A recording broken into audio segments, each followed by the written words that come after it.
Nah, karena pemakaiannya hanya sedikit, 15%, di dalam konsentrat itu sebenarnya sudah komplit ya. Ada karbohidrat, ada protein, ada lemak, ada vitamin, ada makromineral, ada mikromineral.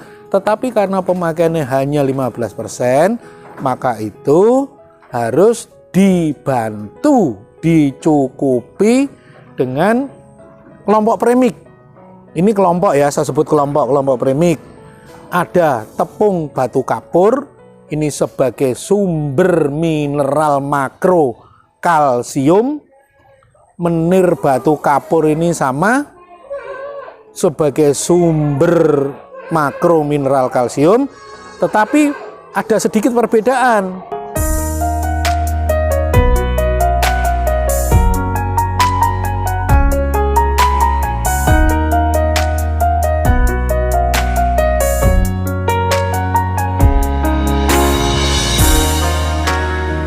Assalamualaikum warahmatullahi wabarakatuh.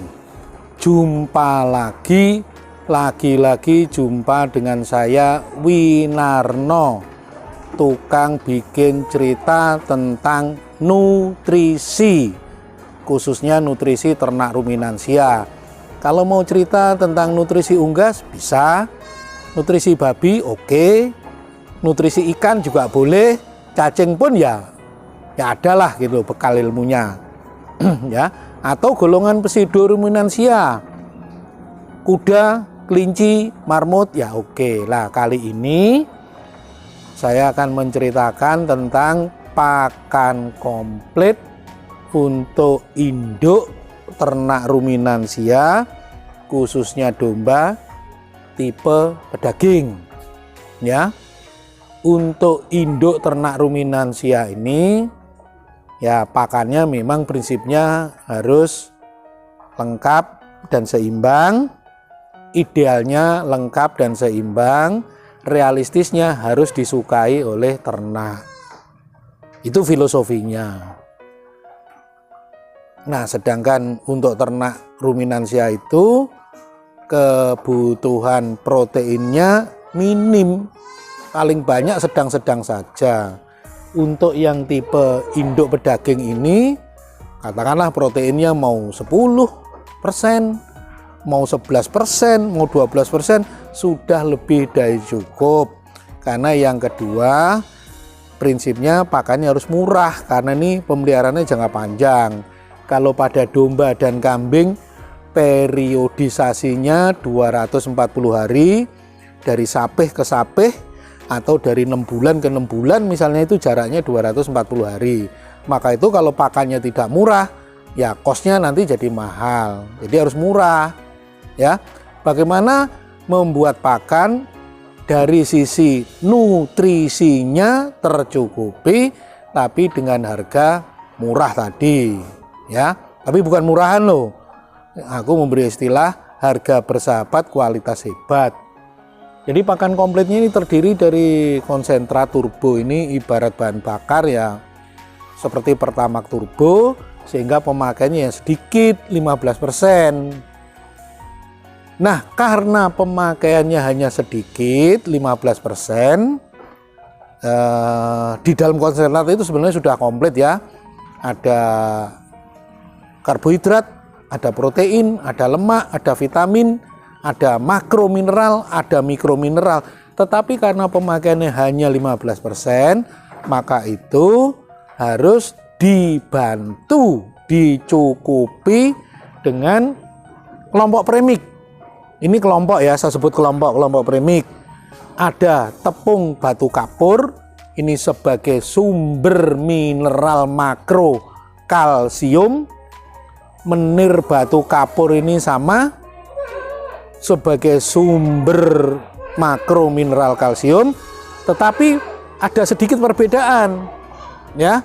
Walaupun ini sama-sama dari batu kapur, kadar kalsiumnya ini kalau diambil dari bukit di daerah Tulungagung Selatan itu kadar kalsiumnya 48 sampai 52, rata-rata 50% ya. Nah, sedangkan yang bentuk menir ini ukurannya 2-4 mm. Mengapa pakai menir?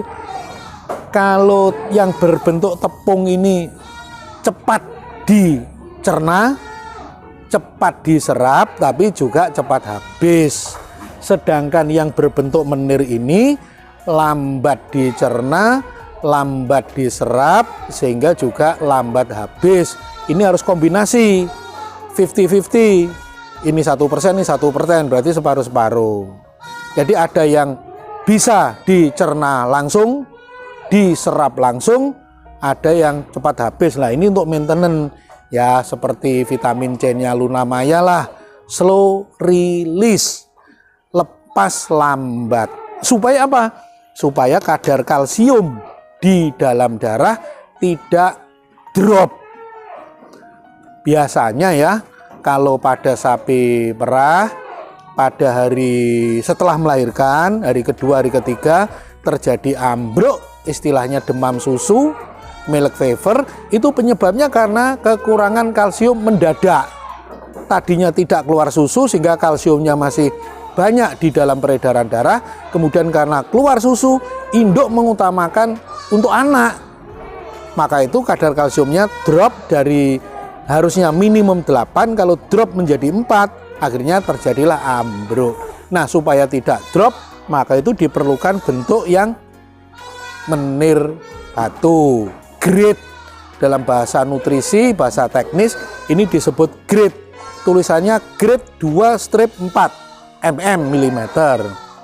Kemudian ini ada MCP, singkatan dari monokalsium fosfat ya. Sebetulnya dari MCP ini yang kita perlukan ya kadar P-nya, fosfornya. Jadi kombinasi antara kalsium dengan P inilah harus seimbang. Yang diatur oleh SNI ya kadar seimbangan kadar Ca, kalsium, dan P, fosfor. Ini sekian. Kemudian garam, ya sekalian aja garam beriodium. Jadi iodiumnya itu sedikit, tapi akan membantu kesehatan terutama di kelenjar tiroid sini untuk penyerapan kalsium juga. Kemudian Winmix ternak ini saya membuat premix versi komplit ya. Ada antioksidannya, ada pemacu metabolismenya, sedangkan isi vitamin ADE ada dan mikromineral 7 item ada. Ini versi komplit. Kemudian probiotik ya, ini sebetulnya ke sini nih. Ini salah dulu. Probiotik hanya 0,1 saja untuk membantu proses mencerna. Di konsentrat sudah ada. Nah, kemudian unsur serat ya. Jadi serat itu jangan terbatas pada hijauan saja. Ini kebetulan ada contoh rumput Gamma umami ya. Ini unsur serat HPT, hijauan pakan ternak.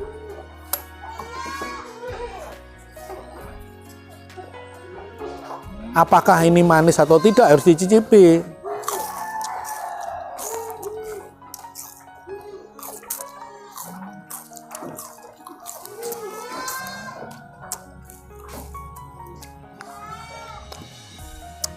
Tawar.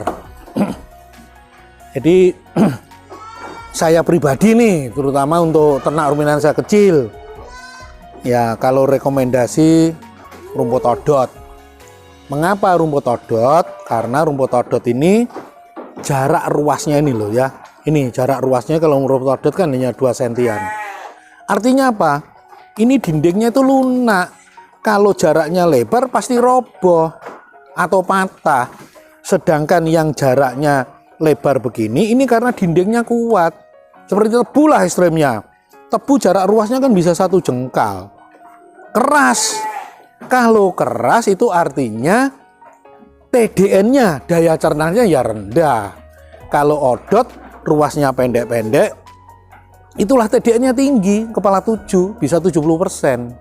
Bagian daun malah 72, bagian bawah sekitar 66-68. Di rata-rata 70%. Karena kalau odot itu batangnya pendek, selebihnya daun. Beda sama rumput ini. Atau Mas carikan satu, Mas, apa? Yang itu, yang apa namanya, rumput pakcong. Untuk contoh, Ye, 2 saja cukup. Odot atau pakcong itu?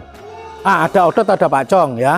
Supaya kelihatan berbeda. Ini memang gama umami, bagus sih ini. Produktivitasnya juga tinggi. Ini, nah ini pakcong. Udah taruh situ mas. Ya ini lihat juga ruasnya panjang. Artinya karena ini kuat. Loh suaranya. Nah, deng deng deng deng kuat.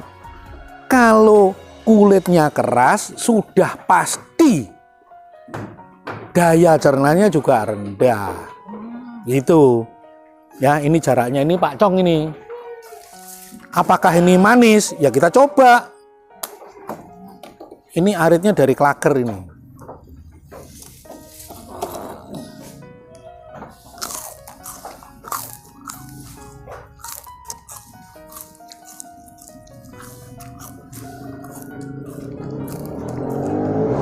Tawar. Nah, sekarang perbandingan ya. Nih, lihat, odot. Nih, ruasnya. Lihat nih, pendek-pendek. Malah nggak sampai 2 cm. Nggak sampai 2 cm, nggak sampai 2 cm. Karena apa? Lunak. Dindingnya lunak. Kalau dindingnya lunak, otomatis ini sebenarnya TDN-nya tinggi. Nih, lihat ini. Pendek-pendek-pendek.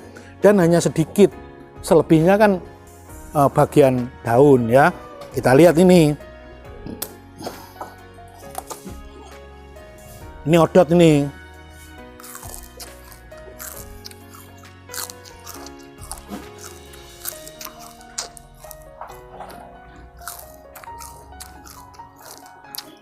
Kebetulan Mas Johan sebagai pemilik kandang ini, Berlian Farm, ini tawar.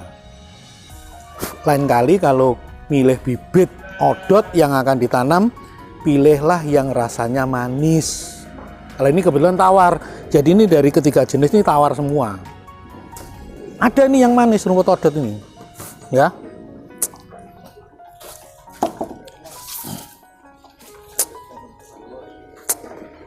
Odot itu.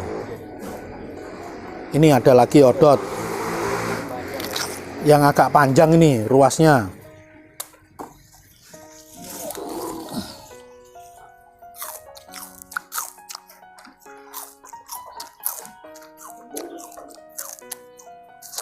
Tawar, Mas, makanya kalau nanti ngarit odot atau pakcong nggak usah bawa bekal air minum, ya sampai minum ini. nggak usah bawa bekal, ya ini aja dia. Airnya diminum nggak apa-apa, steril. Ya. Oke, rumput odot hampir separuh sendiri. Tambah pakcong 15%. Kenapa sedikit? Ya untuk domba kambing ini kan daya cernanya rendah, maka itu pemakaian juga sedikit. Jerami padi lebih-lebih ini kalau sudah difermentasi, pemakaiannya pun cukup 5%. Daun dan pelepah pisang ini TDN-nya tinggi. Ranking ketiga, ranking pertama rendeng kacang tanah, ranking kedua daun nangka, ranking ketiga adalah daun dan pelepah pisang.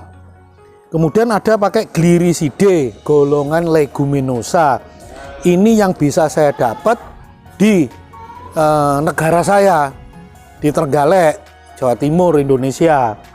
Kemudian kebetulan pas ada panen petani yang nanam kacang tanah, sehingga menghasilkan rendeng kacang tanah. Ini nomor 1. Jadi ini kalau dijumlah 100%, ya. Setelah dicampur rata menjadi pakan komplit, TMR, Total Make Ration, ya. Nah, bisa dilanjut dengan cara dimasukkan ke dalam wadah fermentasi, baik berupa drum, silo, plastik, jumbo bag, semuanya bisa dipakai. Asal bisa ditutup rapat dan bisa dibuat kedap. Kemudian diperam selama 4 minggu, tujuannya untuk mendapatkan efek atau manfaat positifnya adalah quality booster, serat kasarnya turun, TDN naik, dapat bonus kadar protein naik, dapat bonus palatabilitas. Ini yang rumput-rumput ini asalnya tidak manis, ya, tawar. Nanti setelah melalui proses fermentasi, diperam 4 minggu, kemudian secara organoleptik, secara fisik akan dari sisi bau seperti bau tape singkong, bau ketan, seperti rasanya ya asam manis seperti tape. Ketiga, nanti teksturnya kalau diremas-remas menjadi lebih lunak, dan yang keempat warnanya menjadi kekuningan. Itu secara organoleptik. Nanti secara kimia dites pakai pH meter, yang sudah mateng itu pH-nya 4,2 sampai 4,5. Nah, itu hasilnya apa? Steril. Steril melalui dua mekanisme. Pertama, mekanisme anaerob tanpa oksigen, sehingga semua mikroorganisme yang membutuhkan oksigen nggak bisa hidup karena tanpa oksigen. Contohnya kuman penyebab mencret, coli, salmonella. Kemudian ada bibit cacing yang tidak bisa netas, bibit lalat yang nggak bisa menetas, steril. Nah, kuman yang patogen berhubung suasananya asam 42 sampai 45 tidak bisa hidup. Nah, ini pakan komplit, ya, terdiri dari konsentrat. Sekarang lebih terperinci ini ya mengenai konsentratnya yang turbo. Ya, ini kebetulan aja bikin 400 kilo. Lah ini mau dibuka 100, 200, 500, 1000 ya boleh. Kebetulan ini saya sedang membuat sesuai pesanan per 400. Ada BKK, bungkil kacang kedelai. Ya. Ada CGF, corn gluten feed. Ada dedak, kalau untuk ternak ruminansia tidak perlu katul, cukup dedak. Tapi yang tanpa sekam ya. Kalau mesin gilingnya yang istilahnya itu grandong yang keliling itu ya, nah itu tidak bisa karena nggak dia misah. Ada sekam, ada dedak, ada katul jadi satu, tidak bisa misah. Itu tidak bisa dipakai, tidak layak. Kemudian ada kopra, ya, bungkil kelapa nyiur, kulit kopi, polar, tepung gaplek, ini sebagai sumber energi, ampas bir fermentasi, jagung giling, ini 5% karena mahal, ada tepung batu, menir batu ini. Ini jadilah KMG Turbo konsentrat SNI plusnya 5, konsentrat bintang 5, sehingga ini tadi pemakaiannya cukup 15%. Arahnya ke sini. Ini istilah kerennya concentrate high concentration, konsentrat tinggi konsentrasinya. Ya, ini konsentratnya seperti ini. Nanti boleh minta ke Mas Danang ini ya. Kemudian unsur serat dari hijauan pakan ternak tadi golongan rumput ya. Boleh pakai keringan. HPT ini hijauan pakan ternak, kalau ini dikeringkan namanya hay. Kering sampai kering-kering seperti kangkung kering misalnya. Nah, ini bisa jadi hay kalau dikeringkan. Kemudian dari jerami padi, jerami jagung, ini bahasa Trenggaleknya straw ya. Kemudian silase. Nah, ini kalau sudah dijemur, dilayukan, bobotnya tinggal separuh atau kurang, kadar airnya 30 sampai 25 sampai 30, dicacah, dimasukkan drum atau wadah fermentasi, jadilah silase. Sudah tidak perlu tambahan apapun, tidak perlu tambahan tetes tebu setetes pun tidak perlu. Karena di sini nih masih ada mikroorganisme probiotika alami, baik yang nempel di batang atau nempel di daun. Jadi ini tanpa probiotika buatan, itu namanya silase. Ingat ya, kadar air 25 sampai 30. Nggak bisa hijau begini langsung dicacah masukkan ya, risikonya busuk. Yang betul harus dilayukan dulu. bobotnya tinggal separuh, kalau kadar air ya tinggal 25-30. Cacah masukkan 99% jadi. Tanpa tetes tebu setetes pun, tanpa garam sebutir pun, tanpa dedak sesendok pun, asal kadar airnya 25-30. Oke, lanjut. Kemudian baru yang terakhir fermentasi. Kalau fermentasi ini berarti kita melibatkan probiotika buatan. Tetapi probiotika buatan yang dipakai untuk fermentasi ini harus sinkron antara probiotika yang ada di dalam drum, tabung, in vitro, sama probiotika yang ada di dalam saluran pencernaan ternak. Ya memang probiotika itu memenuhi syarat disebut probiotika, ada 5, salah satunya harus berasal dari inang aslinya. Jadi sinkron, kalau nggak sinkron ya ambiar ternakmu. Nanti kami Barokah Farm sebagai tuan rumah, YouTuber channel Gaper GHAPER dan Edu Ternak serta saya sendiri Winarno sebagai vokalis nanti akan menyelenggarakan workshop dengan tema breeding management. Nah, topik yang saya bawakan nanti ada 2. Satu tentang klasifikasi pakan khusus pembibitan. Ada pakan untuk pembibitan tipe pedaging, ada pakan untuk pembibitan tipe perah. Tuh. Kedua yang akan saya sampaikan adalah tentang pakan komplit. Nanti juga ada buku pegangan handout 3 ya. Ada klasifikasi pakan ternak untuk pembibitan, ada pakan komplit, dan ada formulasiologi, ilmu tentang seluk-beluk membuat formula, sehingga nanti semua peserta workshop jangan tergantung ke saya lagi, jangan tergantung kepada siapapun, harus bisa bikin formula sendiri, mandiri sesuai dengan keberadaan bahan baku yang bisa diperoleh. Begitu ya. Terima kasih, saya akhiri sampai di sini. Wassalamualaikum warahmatullahi wabarakatuh.